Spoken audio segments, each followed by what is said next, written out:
Hello everyone. आज के इस वीडियो में हम बात करेंगे क्लास 12th की ज्योग्राफी यानी कि भूगोल। और इसके जो आपकी ये बुक है मानव भूगोल के मूल सिद्धांत, इस किताब के जितने भी चैप्टर आपके पेपर में आएंगे यानी कि बोर्ड एग्जाम में आएंगे, उन सभी चैप्टर के एमसीक्यू इस सिंगल वीडियो में करा दूंगा मैं आपको। ठीक है, सारे चैप्टरों के एमसीक्यू इसमें मिल जाएंगे। और जो हमारा सेक्शन ए है, सेक्शन ए जो है हमारा एमसीक्यू वाला होता है, तो सेक्शन ए की तैयारी हमारी यहाँ से हो जाएगी। ठीक है, फुल बुक मैं आपको कराने वाला हूँ, तो इन क्वेश्चन को आप अपने बोर्ड एग्जाम से पहले याद करके जाना। ठीक है, ताकि यहाँ से जो क्वेश्चन आएंगे वो पेपर में वो आपके अच्छे तरीके से हो सकें। आप सिलेबस देख लीजिए, ये सारे के सारे चैप्टर जो हैं आपके इस बुक से आने वाले हैं, और सभी चैप्टरों के इंपॉर्टेंट एमसीक्यू क्वेश्चन मैं इस वीडियो में आपको करा दूंगा। पहला चैप्टर है हमारा मानव भूगोल, प्रकृति एवं विषय क्षेत्र। इसके एमसीक्यू देखते हैं। देखिए, क्वेश्चन जो है ये परिभाषा वाला क्वेश्चन है। ठीक है, कई बार क्या होता है आपके पेपर में परिभाषा सीधा सीधा ऐसे लिख देते हैं और आपसे ये पूछ लेते हैं कि बताइए ये जो परिभाषा है ये किसने दी है, कौन से विद्वान ने दी है। ठीक है, तो देखते हैं। परिभाषा है कि मानव भूगोल अस्थिर पृथ्वी और क्रियाशील मानव के बीच परिवर्तनशील संबंधों का अध्ययन है। ये किसने कहा था? ठीक है, ऑप्शन में है रेटजेल, हिंटिंगटन, विडाल्डी, लाब्लाश और एलन सी सैंपल। तो इसका आंसर हो जाएगा आपका एलन सी सैंपल। इन्होंने ये परिभाषा दी थी। ठीक है, नेक्स्ट क्वेश्चन है आपका कि मानव प्रकृति के नियमों को बेहतर ढंग से समझने के बाद जो टेक्नोलॉजी है उसका विकास कर पाया है। यानी कि पहले मानव ने प्रकृति के नियमों को समझा, उसके बाद ही वो टेक्नोलॉजी का विकास कर पाया। इसका बेहतर उदाहरण कौन कौन से हैं? तो देखिए, वायु गति के नियम जानना, ये भी ठीक है। डीएनए और आनुवंशिकी के रहस्यों को समझना और घर्षण और ऊष्मा की संकल्पना यानी आग की खोज, ये सारे ही हैं। देखिए, प्रकृति के नियमों को जानने के बाद ही ये पॉसिबल हो पाया, तो ये इसमें आपके सारे ही सही हो जाएंगे। यानी कि आंसर अपना क्या हो जाएगा? उपरोक्त सभी। अगला क्वेश्चन है कि मानव भूगोल मानव समाज और धरातल के बीच संबंधों का अध्ययन है। ये कथन किसने कहा था? ऑप्शन एक बार ध्यान से देख लो। ठीक है, ये कहा था रेटजेल ने। और रेटजेल वाली जो परिभाषा है आपके पेपर में काफ़ी ज़्यादा पूछी जाती है, इसलिए मैं आपको पहले बता रहा हूँ कि ये काफ़ी इंपॉर्टेंट है। हो सकता है इससे रिलेटेड कोई क्वेश्चन पेपर में आ जाए। अगला क्वेश्चन है कि आदिम मानव समाज और प्रकृति की प्रबल शक्तियों के बीच जो अन्योन्य क्रिया है उसको क्या कहा जाता है? ऑप्शन में आपके सामने संभववाद, नव निश्चयवाद, पर्यावरणीय निश्चयवाद या इनमें से कोई नहीं। तो इसका आंसर है हमारा पर्यावरणीय निश्चयवाद। ठीक है, आप एनसीईआरटी में पढ़ोगे आपको समझ में आ जाएगा कि जब मानव अपनी आदिम अवस्था में था तो वो किस तरीके से वो प्रकृति के नियमों को मानता था। ठीक है, वो सारी बातें यहाँ पे आपको पता लग जाएंगी। अगला क्वेश्चन है कि निम्नलिखित में से किस भूगोलवेता का संबंध जो है वो संभववाद से, संभववाद की जो विचारधारा है उससे कौन रिलेटेड है? तो ऑप्शन है हमारा, देखिए सही आंसर हमारा यहाँ पे विडाल डी ब्लाश। अगला क्वेश्चन है कि आरंभिक उपनिवेशिक युग में भूगोल का कौन सा उपागम प्रचलित था? यानी भूगोल का कौन सा उपागम था जो कि उस समय प्रचलन में था? तो ऑप्शन में है प्रादेशिक विश्लेषण, अन्वेषण, विवरण, स्थानिक संगठन या इनमें से कोई नहीं। तो देखिए, इसमें हो जाएगा अन्वेषण और विवरण। तो जब उपनिवेशिक समय था उस समय में ज़्यादातर इसी मेथड को अपनाया जाता था, अन्वेषण किया जाता था और विवरण दिया जाता था। ठीक है, अगला क्वेश्चन है कि निम्नलिखित में से किस उपागम में कंप्यूटर और सांख्यिकीय विधियों का प्रयोग किया जाता है? बहुत इंपॉर्टेंट है, ध्यान दीजिए। कंप्यूटर और सांख्यिकीय विधियों का प्रयोग किया जाता है प्रादेशिक विश्लेषण में, क्षेत्रीय विभेदन में या स्थानिक संगठन में। तो जो स्थानिक संगठन होते हैं इसमें इसका यूज किया जाता है। नेक्स्ट है कि जो टेलर है, ग्रिफिथ टेलर, इनका जो संबंध है वो कौन सी विचारधारा से है? तो ये नवनिश्चयवाद से रिलेटेड है। ठीक है, भूगोल में उत्तर आधुनिकतावाद का जो समय अवधि है वो कौन सा है? तो ये 1990 का दशक है, यानी कि एंड वाला डी ऑप्शन आपका सही है। अगला क्वेश्चन है कि एक प्रदेश अन्य प्रदेशों से किस प्रकार भिन्न है और क्यों भिन्न है, ये समझने के लिए कौन सा उपागम प्रसिद्ध है? देखिए, एक प्रदेश की तुलना दूसरे प्रदेश से करना और ये देखना कि कौन सा प्रदेश दूसरे प्रदेश से भिन्न है और वो कौन कौन सी चीज़ें हैं जिससे वो उससे डिफरेंट हो जाता है। ठीक है, उन दोनों के बीच में डिफरेंस को देखना। ये किस चीज़ का है उदाहरण है? तो ये एक तरह से आपके लिए क्षेत्रीय विभेदन हो जाएगा। ठीक है, क्योंकि इसमें विभिन्न क्षेत्रों के बीच में विभेद किया जाता है। ठीक है, उनके बीच में डिफरेंस को पता किया जाता है। तो ए ऑप्शन आपका सही हो जाएगा। अगला क्वेश्चन है रुको और जाओ निश्चयवाद के नाम से किस विचारधारा को जाना जाता है? तो ये नव निश्चयवाद। ठीक है, नव निश्चयवाद वाली विचारधारा है। रुको और जाओ के नाम से किस विचारधारा को जाना जाता है? ठीक है, यहाँ पे इसको एक बार आप भूल जाओ। अब दोबारा से क्वेश्चन को देखो, रुको और जरा। ठीक है, रुको और जाओ के नाम से किस विचारधारा को जाना जाता है? तो नव निश्चयवाद आपका आंसर हो जाएगा। अगला क्वेश्चन है कि मानव भूगोल की आमूलवादी यानी जो रेडिकल विचारधारा थी, ठीक है, उसके उसने कौन से सिद्धांत का उपयोग किया था? तो ये मार्क्स वाला सिद्धांत है, यानी बी। निम्नलिखित में से कौन सा राजनीतिक भूगोल का उपक्षेत्र है? देखिए कई बार पेपर में क्वेश्चन आता है, ये जरूरी नहीं है कि ये क्वेश्चन एमसीक्यू में आएगा, आपसे पेपर में पूछ सकते हैं कि राजनीतिक भूगोल के उपक्षेत्र बताइए। तो राजनीतिक भूगोल के अंदर क्या चीजें पढ़ी जाती है? तो ध्यान से देखिए, क्या उसमें उद्योग भूगोल पढ़ा जाएगा? नहीं पढ़ा जाएगा। सांस्कृतिक भी नहीं पढ़ा जाएगा, उसमें विपणन भी नहीं पढ़ा जाएगा, उसमें निर्वाचन पढ़ा जा सकता है, क्योंकि निर्वाचन जो है वो राजनीतिक से संबंधित है। तो आपका ऑप्शन यहाँ पे सी जो है वो ठीक हो जाएगा। ठीक है, तो ये हमारा था पहला चैप्टर। दूसरा चैप्टर है हमारा विश्व जनसंख्या वितरण, घनत्व और वृद्धि। इस चैप्टर के एमसीक्यू देखते हैं। देखिए जनसंख्या वितरण शब्द जो है इसका मतलब क्या है, इसका अर्थ क्या है, किस बात से लगाया जाएगा? तो आंसर को देखो, ऑप्शन को देखो। लोगों का कार्य क्या है, इस ये जनसंख्या वितरण से रिलेटेड है, या भूपृष्ठ पे लोग किस प्रकार से वितरित हैं ये रिलेटेड है, या लोगों का जो अनुपात है वो। तो देखिए क्या हो सकता है, तो बी ऑप्शन यहाँ पे करेक्ट है कि जो हमारा भूमि है यानी जो भूपृष्ठ है उस पर लोग किस तरीके से वितरित है, कहीं पे ज़्यादा हो सकते हैं, कहीं पे कम हो सकते हैं। ठीक है, लोगों का जो वितरण है ना वही जनसंख्या वितरण कहलाता है। अगला क्वेश्चन है कि एशिया में बहुत अधिक स्थान पर कम लोग रहते हैं और कम स्थान पे बहुत ज़्यादा लोग रहते हैं, ये कौन से विद्वान ने कहा था? तो ये जो जॉर्ज बी क्रेसी है, यानी कि सी ऑप्शन जो है आपका, इन्होंने कहा था। ठीक है, अगला क्वेश्चन है जब लोग एक स्थान से दूसरे स्थान पर जाते हैं तो वह स्थान जहाँ से लोग जाते हैं यानी जिस स्थान को वो छोड़कर जा रहे हैं वो क्या कहलाएगा? देखिए मान लीजिए आप ए जगह में रहते हो, आप ए वाले स्थान को, ये जिस जगह पे आप रहते हो उस जगह का नाम मैंने ए रख दिया। ठीक है, लेकिन आप किसी दूसरी जगह पे जाके बसना चाहते हो यानी बी पे जा रहे हो, तो ए को आपने छोड़ दिया है और बी में आप चले गए हो, तो ए को क्या कहलाएगा? ऑप्शन है आपके सामने, आप्रवास, उत्प्रवास, उद्गम स्थान, गंतव्य स्थान। देखिए गंतव्य तो वो कहलाएगा जहाँ जो आपकी डेस्टिनेशन है, जहाँ पे जाना है, यानी बी तो आपका कहलाएगा गंतव्य, लेकिन आप जिस जगह से चले हो ना वो कहलाएगा उद्गम। ठीक है, तो आपका आंसर क्या हो जाएगा यहाँ पे? उद्गम। अगर यहीं पे आपसे ये पूछा जाता कि जिस जगह पे आप पहुंचोगे वो क्या कहलाएगा, तो गंतव्य हो जाता। ठीक है, नेक्स्ट है कि निम्नलिखित में से कौन सा जनसंख्या परिवर्तन का घटक नहीं है? देखिए जनसंख्या परिवर्तन में जन्म बहुत महत्वपूर्ण है। ठीक है, ये इसका महत्वपूर्ण घटक है, मृत्यु भी महत्वपूर्ण घटक है और प्रवास भी महत्वपूर्ण घटक है, लेकिन जो नगरीकरण है ये नहीं होगा। तो आपको देखिए जनसंख्या के वितरण को प्रभावित कौन सी चीज़ें करती है? जन्म करता है, मृत्यु करता है, प्रवास करता है, तो ये इसके महत्वपूर्ण घटक हो जाते हैं। ठीक है, तो लेकिन नगरीकरण नहीं है, तो डी आपको नहीं करना। तो आंसर आपका क्या हो जाएगा? डी, नगरीकरण, यानी ये नहीं है। हमसे यही पूछा ना कि कौन सा घटक नहीं है, ये तीनों तो हैं लेकिन ये नहीं है। अगला क्वेश्चन है कि निम्नलिखित में से कौन सी दशा जनांकीय संक्रमण सिद्धांत की अंतिम अवस्था है? देखिए मैं आपको बता रहा हूँ, ये जो जनांकीय संक्रमण सिद्धांत है ना, इस क्वेश्चन को आप बिल्कुल याद करके जाओ, बिल्कुल याद करके जाओ। इससे आपके पेपर में किसी भी फॉर्म में क्वेश्चन आ सकता है। हो सकता है एमसीक्यू के रूप में आपसे क्वेश्चन पूछ लें, या फिर आपसे शॉर्ट क्वेश्चन पूछ लें, ठीक है, या फिर आपसे लॉन्ग क्वेश्चन पूछ ले, लेकिन इसमें से क्वेश्चन आता जरूर है, तो ये बिल्कुल याद करके जाना है। तो देखिए जनांकीय संक्रमण सिद्धांत था ना, इसकी 3 स्टेज थी, पहली स्टेज, दूसरी स्टेज और तीसरी स्टेज।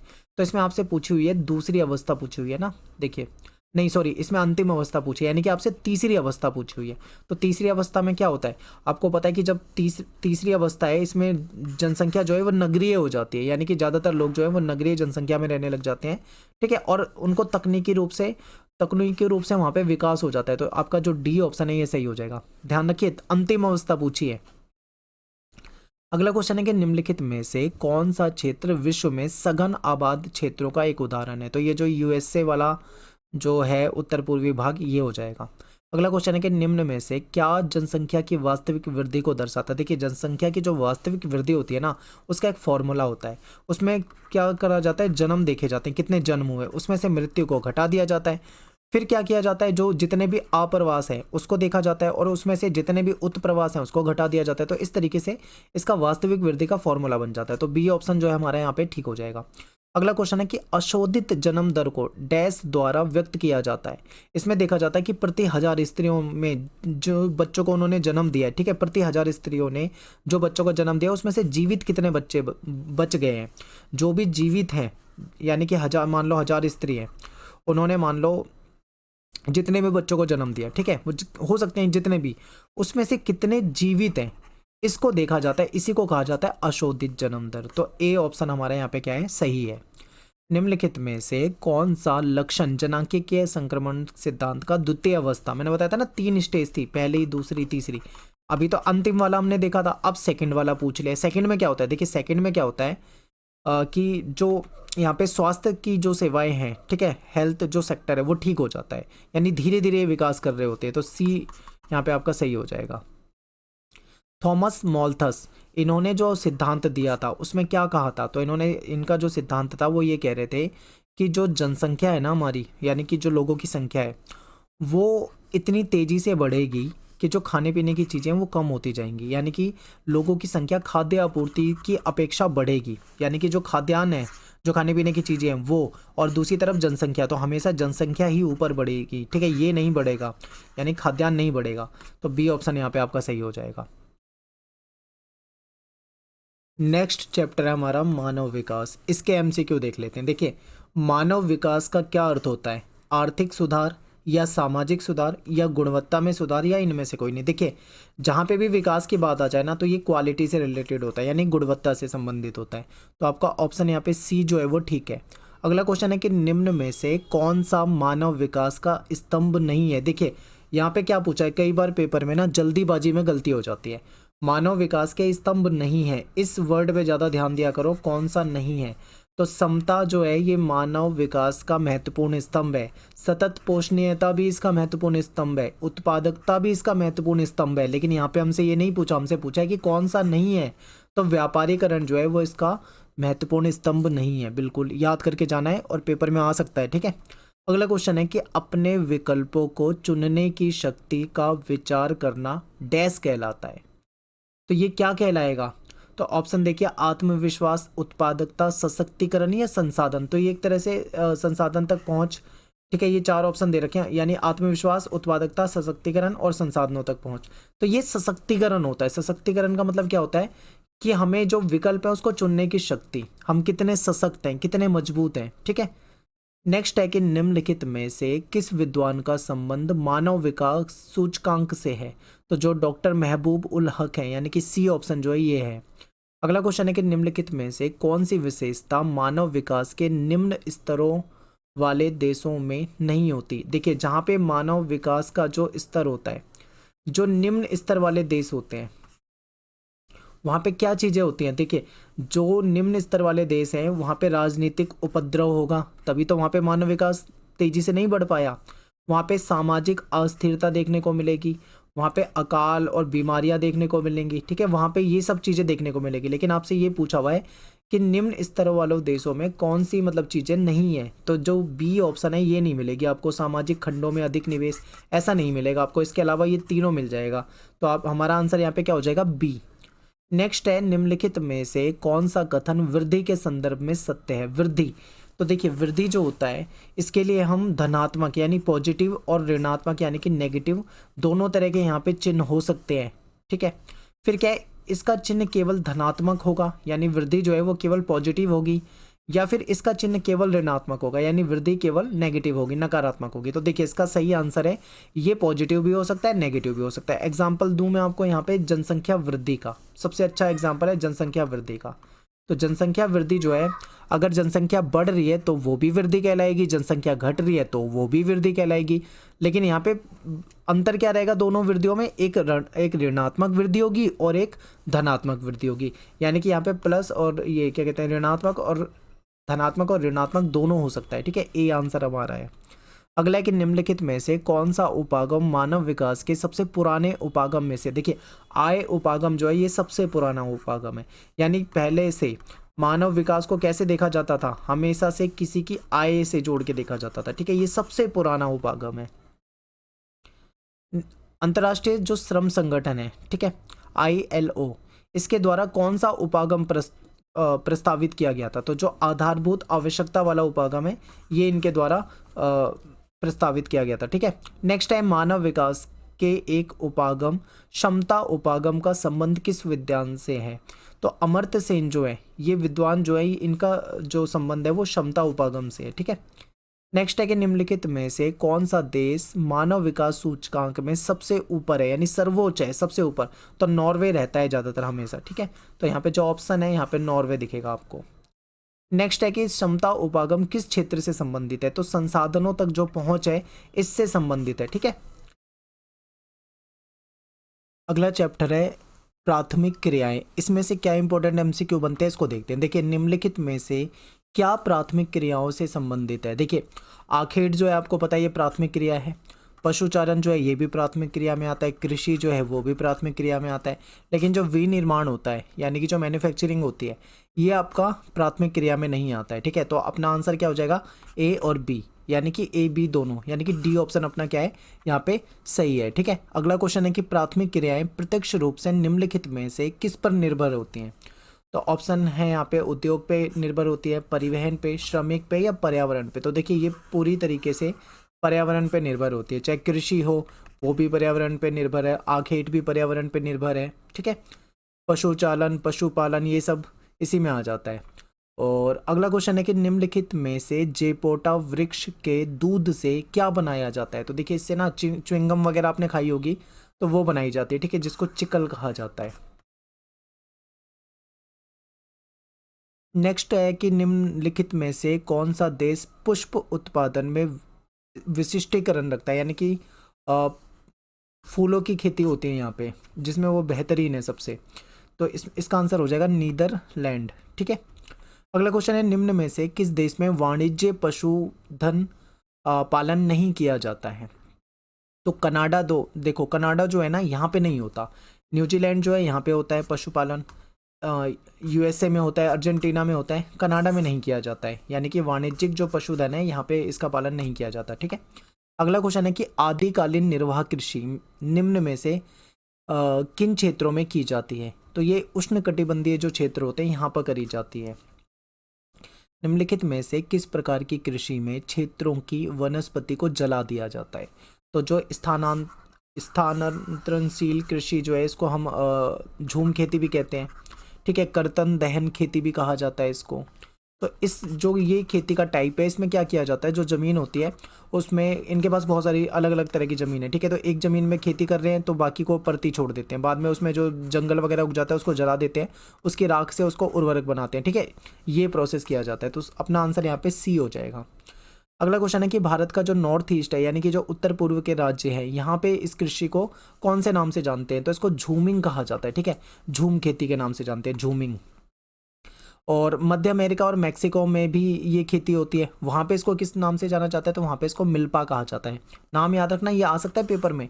ठीक है, मतलब दुनिया के कई जगह पे ये खेती होती है, अलग अलग जगहों पे इसको अलग अलग नाम से जाना जाता है। तो किस जगह पे किस नाम से जाना जाता है ये क्वेश्चन में पूछा जा रहा है और ये आपको पता होना चाहिए। अगला क्वेश्चन है कि मलेशिया और इंडोनेशिया जो है वहाँ पे इसको किस नाम से जाना जाता है। तो यहाँ पे इसको लादांग नाम से जानते हैं। ठीक है, लादांग, सी ऑप्शन।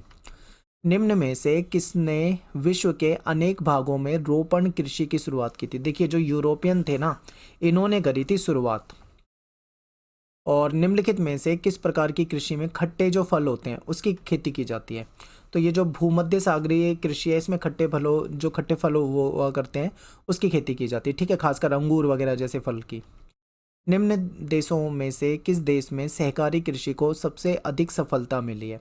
तो डेनमार्क। ठीक है, और निम्नलिखित में से किस प्रकार की विधि को कूपकी खनन कहा जाता है। अब देखिए खनन जो है, खनन में जब भूमि के अंदर, ध्यान रखने, एक तो होता है धरातल पे ऊपर ऊपर खनन कर लिया, एक होता है धरातल के नीचे यानी भूमिगत, अंडरग्राउंड।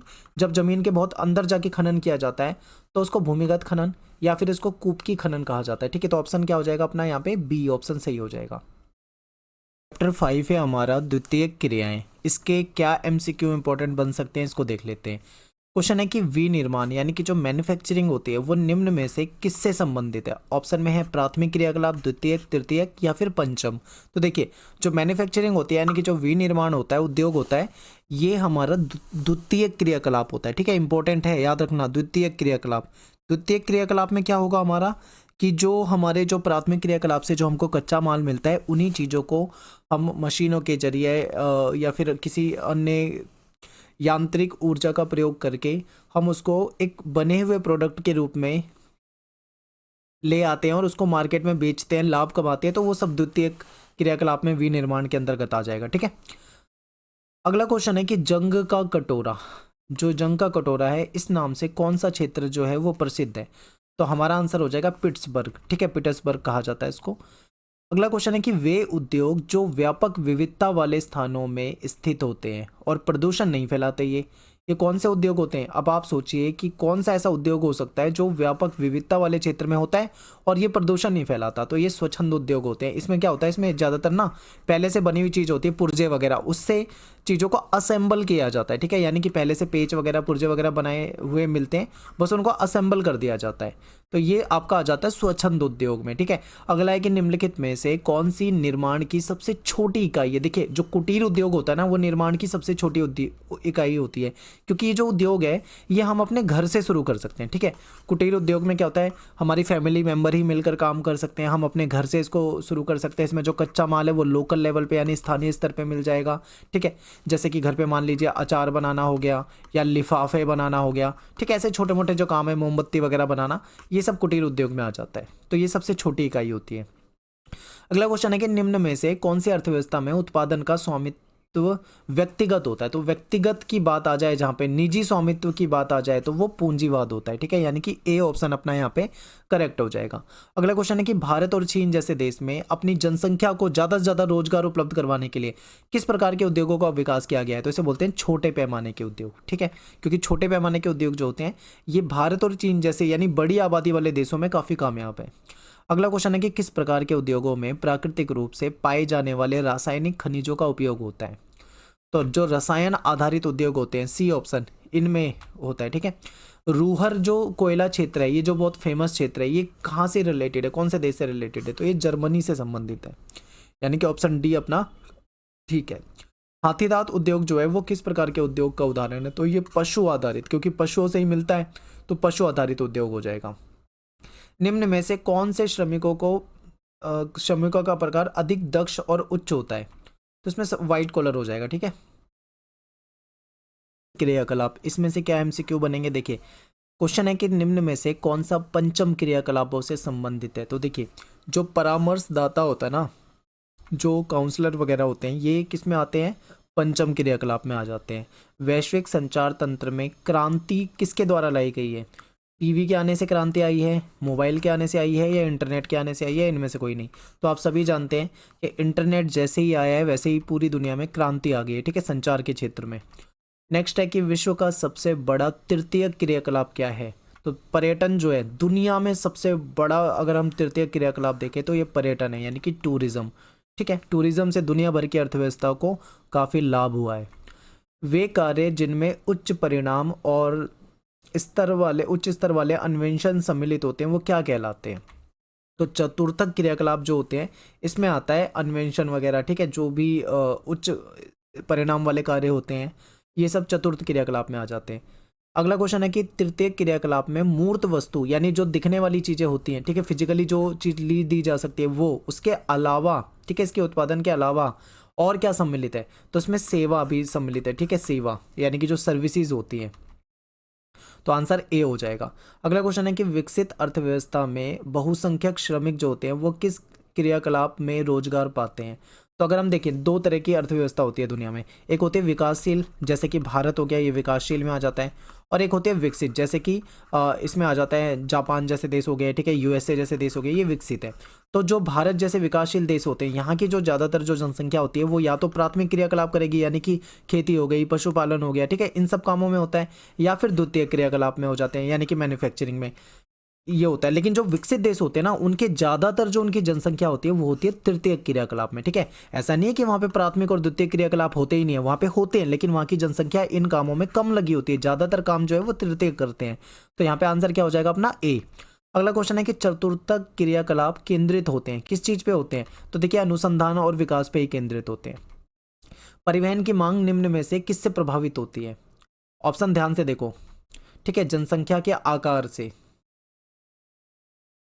चिकित्सा पर्यटन क्या है? चिकित्सा पर्यटन क्या होता है? देखिए, दुनिया भर के देश, ज्यादातर जो अमीर देश होते हैं, जो विकसित देश होते हैं, वहाँ के लोग जब भारत जैसे देशों में या विकासशील देशों में या अन्य देशों में आते हैं इलाज कराने के लिए, ठीक है, क्यों? क्योंकि यहाँ पे इनको जो इलाज इनको भारत में कम कीमत में मिलता है, सेम इलाज उनको अपने देश में ज़्यादा महंगा पड़ता है। इसलिए क्या करते हैं, वो भारत जैसे देशों में आ जाते हैं, विकासशील देशों में आ जाते हैं, विकसित देश के लोग यहाँ पे इलाज करवा लेते हैं, कम पैसों में बेहतर इनको सुविधा मिल जाती है, तो इससे इनको फायदा हो जाता है। ठीक है, तो चिकित्सा पर्यटन क्या होता है? चिकित्सा को अंतर्राष्ट्रीय पर्यटन से जोड़ता है। तो ये आपको पूरा चिकित्सा पर्यटन का कॉन्सेप्ट समझा दिया है। भारत विश्व में चिकित्सा पर्यटन में अग्रणी देश बनकर कैसे उभरा है? क्योंकि देखिए हमारे यहाँ पे जो अस्पताल है ना, जो हमारे यहाँ पे विश्व स्तरीय अस्पताल है, उनमें रोगियों का अच्छा इलाज हो जाता है और कम पैसों में इलाज हो जाता है। जब बाह्य स्रोतन का मतलब क्या होता है? ठेका दे देना, ठीक है, कॉन्ट्रैक्ट दे देना। जब बाह्य स्रोतन में कार्य समुद्र पार के स्थानों पर स्थानांतरित कर दिया जाता है तो क्या कहलाता है? इसको ऑफ सोर्सिंग कहा जाता है, ऑफ शेयरिंग, ठीक है। और अगला है, बाह्य स्रोतन के परिणाम स्वरूप निम्न में से किस देश में बड़ी संख्या में कॉल सेंटर खुले? तो देखिए इसकी वजह से भारत में, चाइना में, फिलीपींस में, इन सभी देशों में बहुत बड़ी संख्या में कॉल सेंटर खुले हैं। तो अपना आंसर क्या हो जाएगा? डी हो जाएगा। चैप्टर 7 है परिवहन और संचार। इसमें देखते हैं पहला क्वेश्चन, परिवहन जाल क्या होता है? तो परिवहन जाल क्या होता है? ऑप्शन सी को एक बार पढ़िए। अनेक स्थान जिन्हें परस्पर मार्गों की श्रेणी से जोड़ देने पर जो प्रारूप बनता है, इसको हम क्या बोलते हैं? परिवहन जाल। देखिए जैसे ये सड़क है, फिर यहाँ से इसको जोड़ दिया गया है, फिर इस तरीके से किसी और सड़क को जोड़ दिया है, इससे जो प्रारूप बन रहा है इसको हम क्या बोलते हैं? इसको हम परिवहन जाल बोलते हैं। अगला क्वेश्चन है कि परिवहन के लिए कौन सी विधा तीव्रतम है? परिवहन की देखिए 3-4 विधा होती है, जैसे स्थल मार्ग के द्वारा, ठीक है, जल मार्ग के द्वारा, वायु मार्ग के द्वारा और पाइपलाइन के द्वारा। ये इसके 4 महत्वपूर्ण विधाएं होती हैं। तो इन चारों में से सबसे तीव्रतम कौन सी है, सबसे तेज कौन सी है? तो वायु परिवहन जो है ये सबसे तीव्रतम है, ठीक है, तो सी हो जाएगा। नेक्स्ट है कि महामार्ग जो होते हैं इनकी चौड़ाई कितनी होती है? तो ये 80 मीटर चौड़े होते हैं महामार्ग, ठीक है। किस मार्ग के द्वारा उच्च मूल्य वाली जो वस्तु होती है, जो जल्दी खराब होने वाली वस्तु होती है, उसको परिवहन उसका तेजी से किया जा सकता है? तो वायु मार्ग, इससे सबसे सर्वश्रेष्ठ परिवहन किया जा सकता है ऐसी वस्तुओं का जो कि जल्दी खराब होने वाली वस्तु है, ठीक है, तो बी ऑप्शन हो जाएगा। प्रथम सार्वजनिक रेल मार्ग जो है वो किस देश में आरंभ हुआ था? तो इंग्लैंड में आरंभ हुआ था। बहुत ही इंपॉर्टेंट क्वेश्चन है, ये आपसे पेपर में पूछा जा सकता है। बिग इंच पाइपलाइन जो है उसके द्वारा क्या परिवाहित किया जाता है? तो बिग इंच जो पाइपलाइन है, इससे क्या होता है? जो तेल होता है इसको एक जगह से दूसरी जगह पहुंचाया जाता है, ठीक है, तो पेट्रोलियम इसका आंसर हो जाएगा। चैनल टनल जोड़ता है किस चीज़ को? तो ये पेरिस और लंदन, यानी कि ये फ्रांस हो गया एक तरफ, दूसरी तरफ हो गया इंग्लैंड, ठीक है, इनको आपस में जोड़ता है, तो पेरिस लंदन इसका सही आंसर हो जाएगा। वृहद ट्रंक मार्ग जो है वो होकर जाता है किससे? उत्तर अटलांटिक महासागर से होके ये जाता है। पार महाद्वीपीय जो स्टुअर्ट महामार्ग है वो किसके मध्य से गुजरता है? तो ये डार्विन और मेलबर्न, ठीक है, इंपॉर्टेंट है, याद रखना है आपको। नेक्स्ट है कि रूस जो है यहाँ पे यूराल के जो पश्चिम में स्थित जो औद्योगिक प्रदेश है, इसमें महामार्गों के सघन जाल का विकास हुआ था। इसकी धुरी कहाँ पे? तो ये मॉस्को में है, ठीक है, रूस, इंपॉर्टेंट है, बी मॉस्को यानी कि रूस में, इंपॉर्टेंट है, याद रखना। निम्न में से कौन सा रेल मार्ग रूस का प्रमुख रेल मार्ग है? अब देखिए जो पार साइबेरियन रेल मार्ग है ये महत्वपूर्ण रेल मार्ग है। निम्न में से किस रेल मार्ग को कनाडा की आर्थिक धमनी कहा जाता है? तो पार कनेडियन रेल मार्ग, याद रखना है आपको। निम्न में से कौन सा विश्व का व्यस्ततम व्यापारिक जल मार्ग है? अब देखिए व्यापारिक जल मार्ग पूछा है तो वृहद ट्रंक मार्ग हो जाएगा, जो कि बहुत ज़्यादा व्यस्त रहता है। स्वेज नहर का निर्माण कब हुआ था? 1869 में, यानी 1869 में हुआ था, ठीक है। और निम्न में से कौन सा जलमार्ग विश्व का अत्यधिक प्रयोग में लाए जाने वाला जलमार्ग है? तो जो आपका ये राइन जलमार्ग है ये बहुत ज़्यादा प्रयोग में लाया जाता है, ठीक है। नेक्स्ट है कि निम्न में से किस देश में फार्मों से फैक्ट्रियों तक दूध को पाइपलाइन के द्वारा भेजा जाता है? अब देखिए दूध को पाइपलाइन के द्वारा भेज रहे हैं, ये कहाँ पे भेज रहे हैं? न्यूजीलैंड में, ठीक है, ये न्यूजीलैंड जो है ये है। चैप्टर 8वां अंतर्राष्ट्रीय व्यापार, इसमें से कौन कौन से एमसीक्यू बनते हैं इंपॉर्टेंट, इसको देख लेते हैं। देखिए आदिम समाज में व्यापार जो था उसका आरंभिक स्वरूप क्या था? यानी जो आदिम समाज जो था उस समय में व्यापार कैसे होता था? तो देखिए उस समय में आज की तरह जो करेंसी का लेन देन नहीं होता था, ठीक है, ना ही कोई चेक या बैंकिंग सुविधाएं होती थी। उस समय क्या होता था? वस्तु विनिमय होता था, यानी कि जो चीज़ें होती है उसको एक्सचेंज किया जाता था, यानी एक वस्तु के बदले में दूसरी वस्तु दे दी जाती थी, ये सिस्टम चलता था। तो अपना आंसर क्या हो जाएगा? ए। अगला क्वेश्चन है कि निम्नलिखित में से कौन सा मार्ग रोम को चीन से जोड़ता है? देखिए जो रेशम मार्ग है ना, ये बहुत महत्वपूर्ण है। तो ये जो रेशम मार्ग है ये उस समय में व्यापार के लिए बहुत ज़्यादा फेमस था, प्रसिद्ध था। ये क्या करता था? ये रोम और चीन को जोड़ता था। अगला क्वेश्चन है कि निम्न व्यापार समूहों में से भारत जो है वो किसका सदस्य है, सह सदस्य है। ठीक है, ध्यान से देखिए, आसियान में भारत नहीं है क्योंकि आसियान में Indonesia, Malaysia, Philippines, Singapore, Thailand, ठीक है, ऐसे देश आ जाते हैं। ओपेक में भी नहीं है भारत, और साफ्टा देखें तो साफ्टा में भारत है। ठीक है, तो ए अपना आंसर सही हो जाएगा। दक्षिण अमेरिकी राष्ट्रों में से कौन सा एक ओपेक का सदस्य देश है? देखिए ये इंपॉर्टेंट क्वेश्चन है, बहुत ज़्यादा इंपॉर्टेंट क्वेश्चन है। यानी कि दक्षिण अमेरिकी महाद्वीप का देश है ये, कौन सा देश है जो कि ओपेक का सदस्य है? तो वेनेजुएला। ठीक है, वेनेजुएला। निम्न में से व्यापार के संदर्भ में कौन सा कथन सत्य है? ध्यान से देखिए, व्यापार में बाजार में किसी वस्तु का क्रय होता है, ठीक है, बाजार में किसी वस्तु का विक्रय होता है, या फिर वस्तु और सेवाओं का स्वैच्छिक आदान प्रदान होता है। ठीक है, अपनी इच्छा से ही दो देश आपस में वस्तुओं को आदान प्रदान करते हैं। ठीक है, उसके बदले में वो करेंसी लेते हैं या जो भी ले, ये उनका हो सकता है, तो इसको हम व्यापार कहेंगे। तो ये सी हो जाएगा हमारा। प्रथम तथा द्वितीय विश्व युद्ध के समय राष्ट्रों ने व्यापार के क्षेत्र में क्या किया था? तो उस समय क्या था, व्यापार पे जो टैक्स था यानी जो कर था वो बढ़ा दिया था, और कई तरह के बैन लगा दिए गए थे। ठीक है, प्रतिबंध लगा दिए गए थे। तो डी ऑप्शन हो जाएगा। विश्व व्यापार संगठन, ठीक है, WTO जो है हमारा, ये WTO, ठीक है, WTO, इसको पहले किस नाम से जाना जाता था? तो पहले ये गेट होता था, यानी general agreement tariff and trade, इस तरीके से इसका नाम होता था। बाद में इसको WTO कर दिया गया था। तो ये इंपॉर्टेंट है, बी ऑप्शन हो जाएगा। व्यापार की गई वस्तुओं का वास्तविक तौल क्या कहलाता है? ठीक है, परिमाण हो जाएगा। आसियान जो है इसका जो हेडक्वार्टर है, मुख्यालय, ये कहाँ पे है? तो ये जकार्ता में है, यानी कि इंडोनेशिया के जकार्ता में है। ओपेक जो है इसका मुख्यालय कहाँ पे है? ठीक है, तो ये वियना में है, ऑस्ट्रिया। और निम्न में से किसे फेरी पत्तन के नाम से जाना जाता है? इंपॉर्टेंट है, पूछा जा सकता है पेपर में।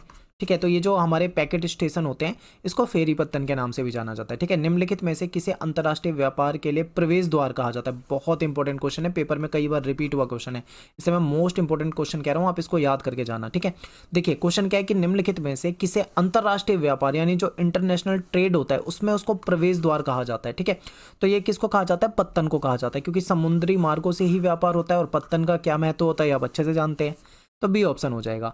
अगला क्वेश्चन है कि निम्नलिखित में से कौन से कथन से ज्ञात होता है यानी कि पता चलता है कि अंतर्राष्ट्रीय व्यापार हानिकारक भी हो सकता है? देखिए ये भी बहुत अच्छा क्वेश्चन है कि अंतर्राष्ट्रीय व्यापार, इंटरनेशनल ट्रेड से आपको ये तो पता है कि फायदे होते हैं, लेकिन क्या आपने कभी सोचा है कि इससे नुकसान भी हो सकते हैं? क्या नुकसान हो सकते हैं? देखिए, इससे हम किसी दूसरे देश पे निर्भर हो सकते हैं, यानी कि हमारी निर्भरता जो है वो हमारी बढ़ सकती है। ठीक है, जैसे कि आज के समय में देखें, चाइना जो है, दुनिया भर की में चाइना की चीज़ें बहुत ज़्यादा बिकती है, तो कहीं ना कहीं वो दुनिया भर के देश चाइनीज़ चीज़ों पे निर्भर हैं। ठीक है, तो ये हो सकता है, एग्जाम्पल आपको दे रहा हूँ। दूसरा क्या है कि संसाधनों का नष्ट होना, ये भी है, धीरे धीरे संसाधन हमारे जा सकते हैं। फिर समुद्री जीवन भी नष्ट हो सकता है, उपरोक्त सभी, यानी कि सारे ही सही हैं आपके, सब कुछ हो सकता है, ये इसके कुछ हानिकारक प्रभाव हो सकते हैं। ठीक है, अगला क्वेश्चन है कि विश्व व्यापार संगठन का जो हेडक्वार्टर है, मुख्यालय, ये कहाँ पे है? तो ये जिनेवा में है। ठीक है, व्यापार हेतु अर्थव्यवस्था को खोलने का कार्य क्या कहलाता है? इसको कहते हैं अर्थव्यवस्था का उदारीकरण करना या फिर मुक्त व्यापार करना। ठीक है, भारत ने अपनी अर्थव्यवस्था का उदारीकरण किया था, श्रीलंका ने अपनी अर्थव्यवस्था का उदारीकरण किया था, चाइना ने भी ऐसा करा था, यानी कि दुनिया भर के लिए व्यापार के लिए अपने मार्ग जो है वो खोल देना। ठीक है, तो यहाँ पे अपनी जो बुक 1 है, यानी ये जो भी बुक आपकी है, इसको मैंने यहाँ पे पूरा करा दिया। इसके बाद आपकी जो दूसरी बुक है उसके भी आपको MCQ करा दूंगा, और इस बार मैंने चैप्टर वाइज नहीं करवाया, चैप्टर 1 चैप्टर 2 अलग से, एक ही वीडियो में आपको सारे के सारे चैप्टर करा दिए। ठीक है, अलग अलग वीडियो नहीं बनाई हर चैप्टर की, तो आपको इस सिंगल वीडियो में कंप्लीट एक बुक के MCQ आपको मिल गए हैं, और उम्मीद करता हूँ आपको समझ में आए होंगे। आप इन क्वेश्चन को याद करके जाना। ऑल द बेस्ट सभी को आपके एग्जाम के लिए, और वीडियो को शेयर कर दें जितना हो सकता है। मिलते हैं नेक्स्ट वीडियो में। Thanks for watching. जय हिंद, जय भारत।